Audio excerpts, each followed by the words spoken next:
청소년 시기 중 이유 없이 짜증을 내고 감정을 잘 컨트롤하지 못하는 시기를 사춘기라고 합니다. 신체적, 정신적으로 급격한 성장과 호르몬 변화에 의해 자기 제어가 어려워지고 이 시기를 잘 넘겨야 더 성장한다고 하죠. 그래서 아이들이 이런 시기를 겪고 있는 부모님들은 사춘기이기 때문에 이해해줘야 한다고들 하죠. 또한 사춘기보다 좀 더 대책 없고 이성보다는 감정이 몸을 지배할 때, 다른 말로 중2병이라고도 하죠. 나 중2야. 이 시기의 아이들은 말 그대로 질풍노도의 시기입니다. 그리고 개인에 따라 정도의 차이는 있지만 누구나 다 겪는 그런 시기죠. 그렇다면 예수님은 사춘기 시절에 중2병을 겪었을까요? 이번 파트의 시작은 유월절이 배경이 됩니다. 유월절은 오순절 그리고 초막절과 함께 이스라엘 남성들이 꼭 지켜야 하는 3대 절기이죠.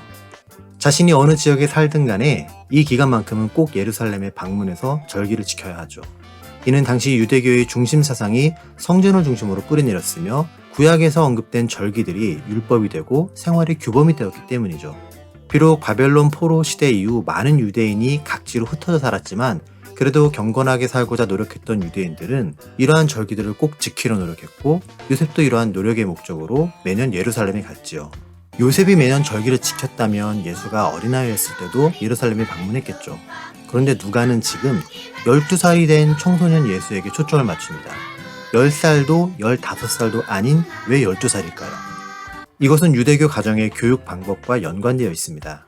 아이들은 5살이 되면 어머니로부터 쉐마와 할렐 시편 그리고 신명기의 내용들을 배우죠. 10살이 되면 율법에 대한 랍비들의 해석인 미슈나를 공부하고요. 이때까지 아이들은 성인들의 대화에 함부로 낄 수 없었죠. 예외적으로 어른들이 2번 이상 제안을 하는 경우에만 함께 대화할 수 있었고요. 그리고 시간이 흘러 13살이 되어 성인식을 치른 후부터 개인의 결정에 대한 존중과 함께 책임도 지게 되죠. 또한 이때부터 공동체에서 완전한 구성원으로서 인정받게 되고요. 지금 현재 예수는 12살이며 아직까지 어린아이로 취급받죠.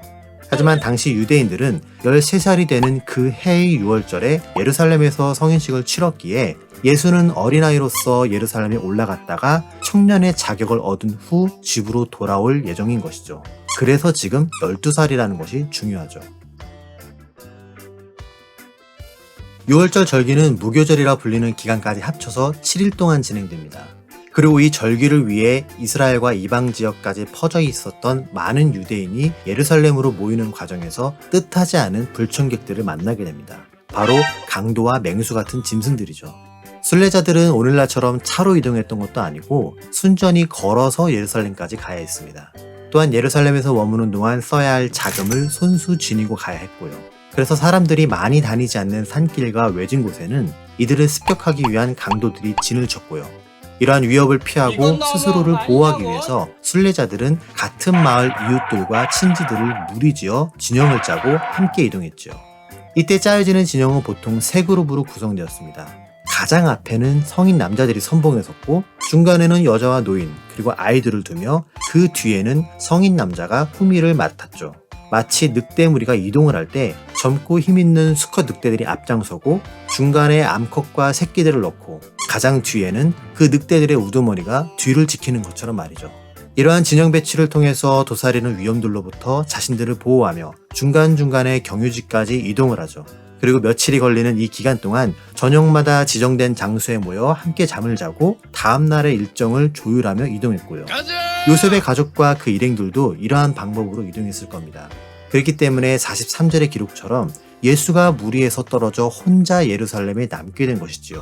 만약 이러한 이동 방법과 이유를 모르고 오늘날 우리가 여행하는 방법으로만 그때의 모습을 상상한다면 요셉과 마리아는 모의 정신이 팔려서 큰아들까지 여행지에 놓고 집으로 귀가하는 매정한 부모가 되죠. 아무리 그렇다 한들 왜 출발할 때 인원 체크도 제대로 안 했을까라는 생각이 들 수밖에 없죠. 그래서 우리는 이들을 오해하지 않기 위해 42절에 기록된 예수께서 12살이 되었을 때라는 표현을 주목해야 합니다. 예루살렘으로 향할 때 예수는 12살이었기 때문에 어린아이로 여겨졌습니다. 그렇다면 3개의 그룹으로 구성된 순례단에서 아이인 예수가 있어야 할 포지션은 노인과 여자와 아이들을 위한 중간 그룹이죠. 따라서 예루살렘에 갈 때는 마리아와 예수가 같은 그룹에 속해 있었을 겁니다. 당연히 마리아가 큰아들 예수를 잘 챙겨서 데려갔겠죠. 그런데 예수가 예루살렘에서 유월절을 지키는 동안 그곳에서 성인식을 치르고 13살이 되었기 때문에 이제는 아이 예수가 아니라 청년 예수가 됩니다. 그렇다면 돌아올 때는 엄마 마리아와 함께 있었던 가운데 그룹이 아닌 남자들만으로 구성된 선두나 후발 그룹에 속해야 하지요. 어디에 꼭 속해야 한다는 규정 없이 양쪽에 택일적으로 들어갈 수 있었기 때문에 만약 아빠 요셉이 선두에 있다면 청년 예수는 후발에 속할 수도 있고 이와 반대의 경우도 얼마든지 가능하죠. 따라서 이렇게 예상치 못한 변수 가운데 요셉과 마리아는 서로가 예수를 잘 챙겼겠지라는 생각을 가지고 고향으로 돌아오게 되죠. 정신 차려. 불행 중 다행으로 그나마 하루길을 지나 중간 경유지에서 식구들의 머릿수를 체크할 때 예수가 없다는 것을 알게 되었고 부부는 13살 새내기 청년 예수를 찾기 위해 다시 예루살렘으로 향하게 됩니다. 요셉과 마리아는 3일째 되는 날 성전에서 아들 예수를 만나게 되죠. 이때 예수는 선생들의 무리 가운데 앉아서 그들과 대화를 하고 있었죠. 앞서 유대인의 교육 방법에 대해 설명할 때 12살까지는 아이로 여겨졌기에 어른들의 대화에 함부로 낄 수 없었다고 했죠. 하지만 지금 예수는 성인식을 치르고 13살이 되었기 때문에 어른들의 대화에 자유롭게 낄 수 있게 되었죠. 그렇다면 지금 예수의 주변을 둘러싸고 대화를 나누는 선생들은 누구일까요? 이들은 예루살렘 성전 내에서 성경을 해석하는 랍비들을 말합니다. 예루살렘 성전 안에는 이방인의 뜰, 유대인의 뜰, 그리고 안뜰 이렇게 세 곳에 사람들이 모일 수 있는 로비 같은 장소가 있었고 랍비들은 그곳에서 율법을 가르쳤죠. 청년 예수가 그들에게 듣기도 하시며 묻기도 하셨다는 얘기는 그들과 토론하며 이야기를 나눴다는 것을 뜻하죠. 이것 또한 유대인들의 교육 방법과 직결되는 모습입니다. 유대인들을 위한 도서관은 우리가 생각하는 매우 정숙하고 차분한 모습의 도서관과 다릅니다. 그들은 나이와 경력, 전공에 상관없이 그날 만나게 되는 사람과 서로의 의견을 나누며 너무나 자연스럽게 토론을 이어가죠. 상대방이 무엇을 배웠건 어디서 왔건 답을 알든지 모르든지 상관하지 않습니다. 내가 원하는 답을 상대방이 대답하지 못했다고 해서 토론이 끝나지 않죠. 상대방이 모르는 것을 내가 답해줄 수도 있으니까요. 그래서 유대교 도서관에서 나누는 그들의 토론은 자기의 논리와 학식으로 누군가를 이기려는 데 목적을 두지 않죠. 더 많은 대화를 나누고 더 많은 지식을 접하고 더 많은 경험을 간접적으로라도 체험하는 것이 그들의 목표니까요. 어쩌면 이러한 전통과 교육 방식이 오늘날까지 이어졌기 때문에 유대인들의 다양성과 창조성이 뛰어나지 않을까라는 생각을 해볼 수 있죠. 그것에 모여있던 선생들은 예수의 대답을 듣고 매우 놀라워했습니다.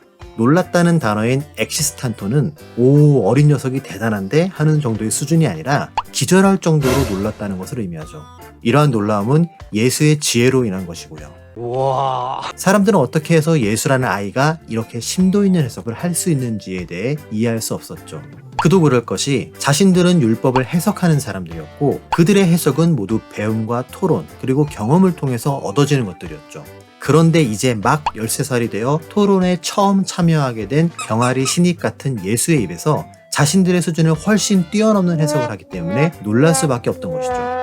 하나님이 사람에게 율법을 주셨기 때문에 하나님이 성육신한 존재인 예수가 율법을 해석한다면 당연히 하나님이 해석해 주신 것과 동일하죠. 하지만 당시의 사람들은 그러한 과정을 모르기 때문에 놀랄 뿐이었고요. 이러한 광경을 목격한 마리아는 자신들을 걱정시킨 아들 예수를 보며 인간적인 안도와 근심을 표현합니다. 하지만 아들 예수는 내가 아버지 집에 있어야 하는지 몰랐으니까 라며 오히려 당돌하게 반문을 하죠. 아니 얘가 이거 말하는 봐. 부모 입장에서는 이 녀석이 지금까지 속을 얼마나 태웠는데 이렇게 말을 해 라며 서운하겠죠. 하지만 하나님이 거하는 성전을 아버지의 집이라고 표현한 아들 예수의 대답 속에서 이미 한 사람의 인격체로서 독립을 한 시점의 예수는 자신과 하나님의 특별한 관계를 인식했음을 보여주죠. 제가 결정해요. 하지만 요셉과 마리아는 아들 예수의 대답을 온전히 이해하지 못했죠. 이것은 아마도 그들이 환상과 계시를 통해 예수라는 존재가 앞으로 행할 일들에 대해서 듣기는 했지만 구체적으로 그리고 어떤 방법으로 그것이 실현될 것인지를 몰랐던 인간적 한계 때문으로 여겨집니다. 이렇게 요셉의 가족은 나사렛으로 돌아오고 다시금 일상의 삶을 살아갑니다. 또한 아들 예수는 한 가정의 자녀로서 순종하며 부모를 공경하며 살아가죠. 13살 청년이 된 예수는 30살의 공생애를 시작하시기 전까지 18년을 부모와 함께 지냅니다. 아들 예수는 요셉의 가업인 목수직을 이어받아 가정을 위해 일하고 동생들을 보살피며 어머니 마리아를 봉양하며 살아가죠. 이제 우리는 오늘의 본문을 통해 우리가 배워야 할 대인관계 방법에 대해 정리해보려 합니다. 먼저 예수님이 보여주신 삶의 태도에서 우리는 역할에 대한 책임을 생각해 볼 수 있습니다. 예수님은 자기 존재의 특별함과 삶의 운명을 알고 있음에도 불구하고 아들로서의 의무와 책임을 다하며 살아갑니다. 또한 내가 너무 특별한 운명을 타고났기에 나는 유일무이하고 참으로 대단한 사람이라는 지나친 나르시즘에 빠지지 않았습니다. 그렇기에 앞으로 내가 엄청난 일을 해야 하니 지금 이런 목수 일은 필요하지 않아. 난 더 큰 일을 해야 해. 라며 자신의 의무를 소홀히 하지도 않았습니다. 육신의 어머니인 마리아를 보며 당신이 날 낳아주긴 했지만 난 당신의 위에 존재한다고 말하지도 않았죠. 오히려 예수님은 다른 사람이 보기에도 마리아의 아들로서 살았고 자기에게 주어진 목수라는 직업을 내팽개치지도 않고 살아왔습니다. 따라서 우리는 희망과 꿈은 그 자체를 기억하며 품고 살되 내가 살아가는 현실은 현실대로 살아가야 하죠. 그리고 내가 오늘 살아간 현실이 과거가 되고 이것은 희망과 꿈을 향한 또 다른 추진력이 된다는 것임을 기억해야 하고요. 또한 우리는 회당에서 예수와 함께 대화한 랍비들을 통해서도 배울 수 있는 모습이 있습니다. 바로 다양성의 수용을 통해 서로에게 배우며 성장할 수 있다는 것이지요. 정보의 습득은 먼저 배운 사람이 나중에 배울 사람에게 전달해주죠. 그래서 먼저 배운 어른들이 나중에 배울 아이들에게 무언가를 가르쳐주는 것이죠. 하지만 어떠한 분야가 정해지고 이것에 대한 개별적 시간과 노력이 투자되어 전문가가 되는 것은 나이의 많고 적음으로 인해 결정되는 게 아닙니다. 우리가 나이가 많다고 해서 혹은 먼저 그것을 시작하고 오래 매달렸다고 해서 모두가 다 전문가가 되지 않기 때문이죠. 피겨 선수 김연아, 프로게이머 페이커, 페이스북의 창업자 마크 주커버그, 이들 모두 나이로 실력을 평가받는 사람들이 아닙니다. 이들은 자기 분야에서만큼은 상대방이 어떻든지 간에 자신있게 자기의 것을 가르칠 수 있는 사람들이죠. 그래서 이들로부터 배우는 사람들은 제자가 되고 이들은 스승이 되는 것입니다. 또한 반대의 경우도 존재하죠. 이렇게 유명하다고 해서 그들이 다 아는 것은 아닙니다. 이들도 누군가에게 지금도 여전히 새로운 것을 배우며 성장하고 있고 그래서 이들이 더 뛰어나게 성장하고 발전하는 것이죠.